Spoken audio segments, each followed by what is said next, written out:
আপনারা এই দুই কালার দেখুন, আমি আরো দেখাচ্ছি। হ্যাঁ আরে ভাই দেখো কাপড়ের বক্সের মধ্যে কতগুলো টাকা। স্যার এইটা দেখুন। আরে সরি, এটার ভিতর তো নাই। আচ্ছা দাঁড়ান, আমি আরেকটা দেখাচ্ছি। আরে ভাই দোকানদার দেখার আগে তাড়াতাড়ি এগুলো বন্ধ করে দেন। স্যার এটা দেখতে পারেন, এটা অনেক সুন্দর আর এর প্রাইস অনেক কম। ভাই তোমাকে আর দেখাতে হবে না, আমাদের এটা পছন্দ হয়ে গেছে, আমরা এটাই নিব। আরে বাহ স্যার, আপনার চয়েসটা অনেক সুন্দর। আচ্ছা তাহলে ওইটাই নিন। আরে ভাই তুমি কোনটা নেবে? আরে ভাই ওসব বাদ দিন, এখন বলুন ওটার দাম কত?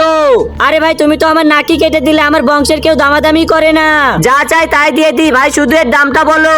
আরে আমি তো এটাই জিজ্ঞেস করলাম। হ্যাঁ তুমিও জিজ্ঞেস করলে, আমিও জিজ্ঞেস করলাম, তো বলো ভাই এটার দাম কত? আরে স্যার আপনারা বললেন আপনাদের টাকার কোনো সমস্যা নেই, তাহলে বলুন কয় পিস নেবেন? ও কয় পিস? ওকে দাঁড়াও একটু ভেবে নি।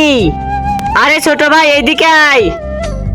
কিন্তু তার আগে বন্ধুরা, তোমরা এই আল্লাহর এই ঘরটিকে ভালোবাসো নাকি এই মন্দিরকে ভালোবাসো? যদি আল্লাহ তাআলার এই ঘরটিকে ভালোবেসে থাকো তাহলে ভিডিওতে লাইক করে চ্যানেলটিকে সাবস্ক্রাইব করো আর কমেন্টে বলে যেও আই লাভ ইউ আল্লাহ। আর যদি না করো তাহলে আমি বুঝে যাব তোমরা মন্দির ঘরকে ভালোবাসো। আরে ভাই আমি বলতাছি এটাই নিয়ে নি, আর ওগুলো নিতে হবে না। আরে ভাই এতগুলো টাকা এই সবুজ কার্টুনে রয়েছে, তো আমরা আরো সবুজ কার্টুন চেক করতে পারি। হ্যাঁ তাহলে চলো চেক করি। এরপর কি হলো বন্ধুরা, নেক্সট পার্ট দেখতে চাইলে কমেন্ট করো।